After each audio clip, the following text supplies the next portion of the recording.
calling this one...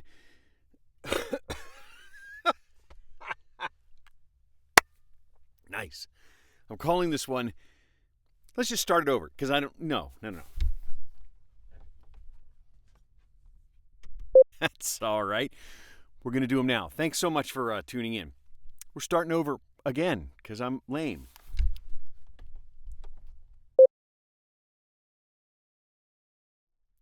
What's happening, Boot Junkies? Mike Delgadio here, back with another video on home studio setup for voiceover. Man, you look good. You've been working out? You look good. You look good. You guys are just the best. You're the best. All right, so we have two microphones in the studio today, and we're going to do a shootout between these two microphones so you can hear the difference, so I can hear the difference, so I can evaluate these two microphones. These are both on loan to me. I don't know these microphones. I've already done one video about this particular one. I haven't done a video about this one, but I thought, why not compare the two? And the reason I'm comparing these two, what are they, Mike? Which two microphones do we have here? Well, we have the Gauge ECM87, and this is the Warm Audio WA87. And the reason I've chosen these two microphones to sort of do a comparison, a shootout, is because they both have that 87 in the name, the model number. And I think what they're going for here is maybe two different versions, two different emulations of a classic microphone called the Neumann U87.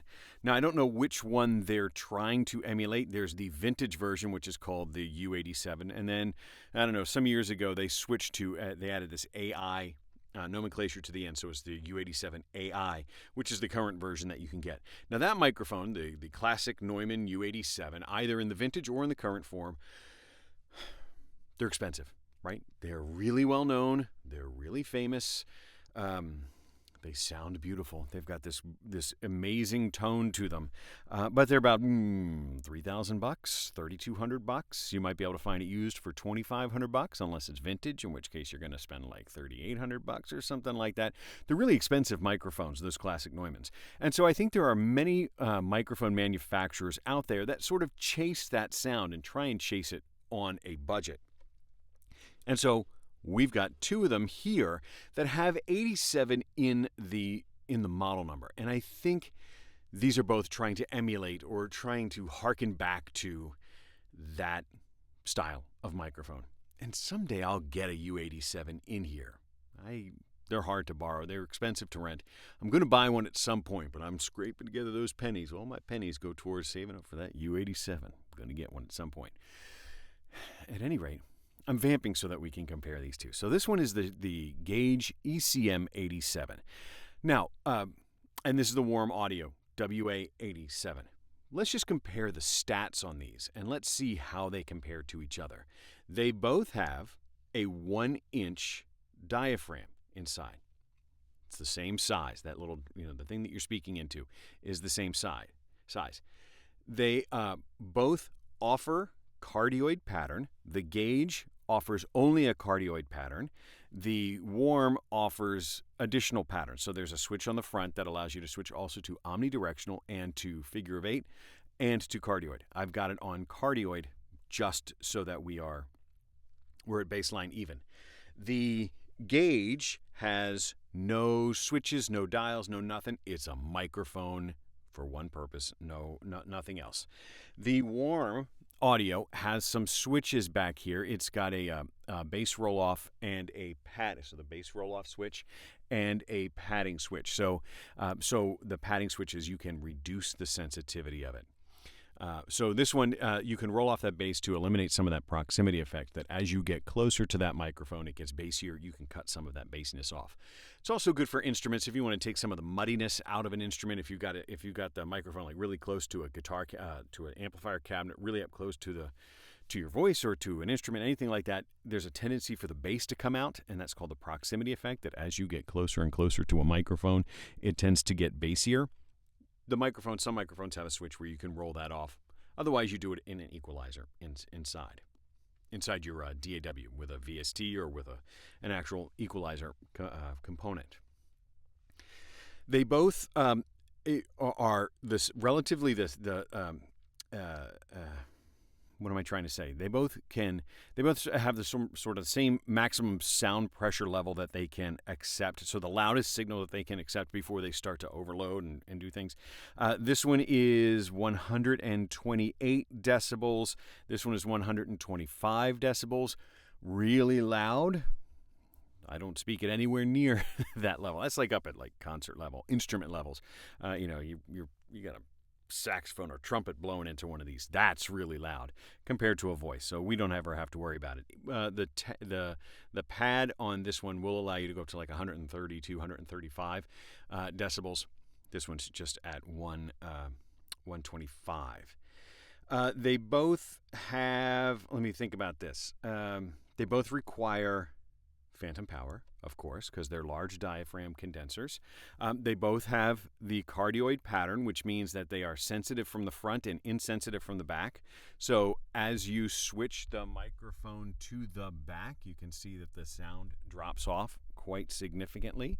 Same thing with the warm. If we turn it towards the back, you won't hear me nearly as clearly. You still hear me. It's much less sensitive, but not totally insensitive from the back, because that sound is also reflecting off all of the walls and everything else. The diaphragms themselves are both 6 microns, super thin. That's like just whisper thin. That's what makes it nice and sensitive to move in the air. So I'm giving you all of these stats because on paper, these two, I'm looking at the spec sheets. I've got the spec sheets on my monitor, so if I keep looking down, I'm just looking at them. They both have a 6 micron diaphragm. They both have the frequency response of 20 hertz to 20,000 kilohertz, the whole range of human hearing. Typical human hearing, it's in there. They both have the warm says it's got an 87 style circuit, a classic 87 style circuit, so I think they're going after the Neumann U87. Sound circuit that's built in. There's a pretty significant price difference between these two microphones.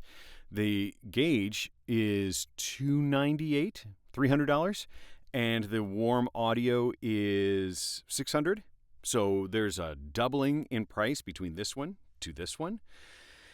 And I'm having you go back and forth, or I'm going back and forth, so you can compare the difference. And I'm not going to make a judgment because I can't hear them both separately in my head, and I won't hear them till after. Is there a doubling in difference between these two microphones? So comparing the sound of the gauge at 300 and comparing it to the warm at 600, is there $300 worth of difference? I tell you, as I've listened to them in my headphones, they are both extremely quiet. There's no underlying hiss in these microphones. My preamps are set at about 87-88% of the total gain that I can supply to them. I keep them relatively hot. I don't hear any hiss. This booth is nice and quiet. My preamps are nice and quiet. Total silence in there. There's a frequency response graph for each of these, and they are both similar. I will say that the gauge, the frequency response graph, in other words, are there any signals that any particular frequencies that it boosts or is insensitive to? They both have a presence peak at about 3,500 to 4,000. So that's a mid-range boost. So to bring out the mid-range of your voice, it's really got a sweet spot in the voice. The gauge also seems to have a real presence boost, a treble boost up at, like, I'm looking down at the chart here, say about 12 to 13 in there. It's hard to tell from the logarithmic chart, but this one, the gauge does seem to have a much higher treble response overall than the warm, and that would actually speak a little bit to the name of this one, the warm audio, by having some of that by not accentuating the treble. This microphone may sound a little less bright, a little warmer. Those are some words that you might use, and you'd be able to judge as we switch back and forth between these two. Does this one sound brighter, sharper? What are words? Crisper than this one? Does this one sound smoother? Does it sound warmer? Does it sound muffled? Those are the kinds of words that you might use to describe as you're comparing these two side by side, and decide which one do you think is more flattering Does it sound better? If you've got a higher voice, maybe you'd want the warmer mic, or if you've got a lower voice, maybe you want the brighter mic. Maybe, to just bring out certain features in your voice. The one place where that presence peak, that treble, can get problematic is in the S sound. So sometimes when microphones have a real brightness up at the S, up in the higher frequencies, it can make the S sound really sharp and piercing in your ears because it's boosting specifically those frequencies up at the S sound. And so sometimes the brighter mics, you have to equalize that brightness back out of it and turn those frequencies down, because they can get a little biting in your ear if you don't manage them.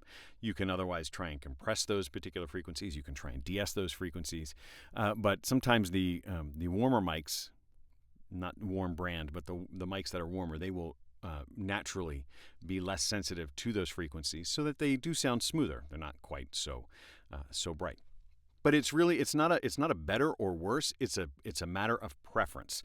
Which way do you like the way it sounds? Which way is more flattering to your voice? That's for you to decide. And you can use my voice as a gauge. There's lots of videos where you can hear my voice and hear how it sounds, and all these microphones sound reasonably similar, don't they?